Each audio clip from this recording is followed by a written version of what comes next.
chờ một ai đó đến bên này là nghe em từ này là tiếng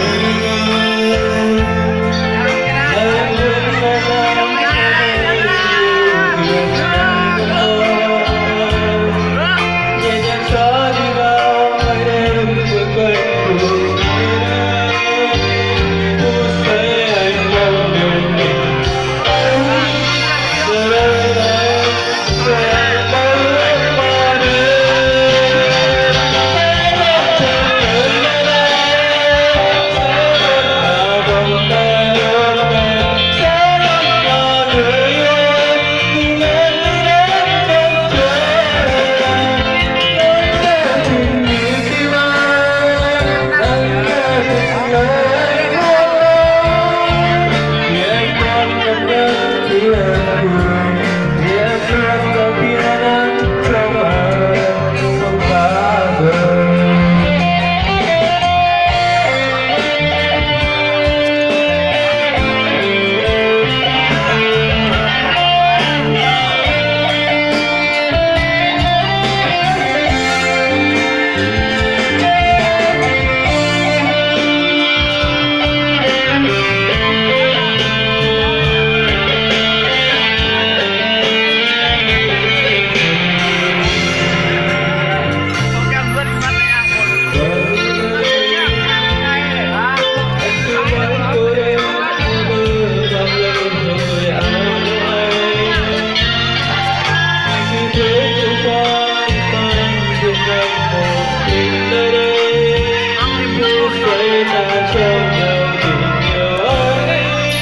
giờ đây là em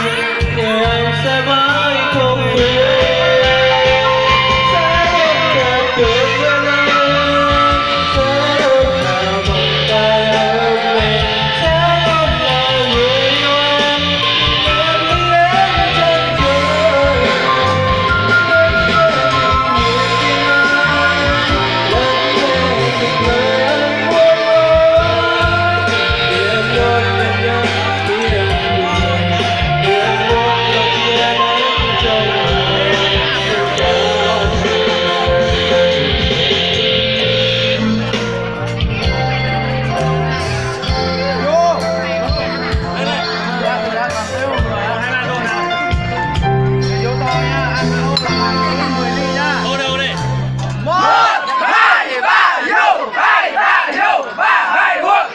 Vâng, như thưa toàn thể quý vị thân mến, chúng ta cùng vừa mới thưởng thức với một ca khúc được mang tên gọi Ánh Nắng của Anh, và đó cũng chính là giọng ca của chú rể đã muốn gửi đến cho cô dâu của mình qua bao nhiêu năm ấp ủ trong bấy lâu nay. Và bây giờ cô dâu và chú rể của chúng ta cũng đã trở về chung một nhà. Vâng, và kính thưa toàn thể quý vị thân quý,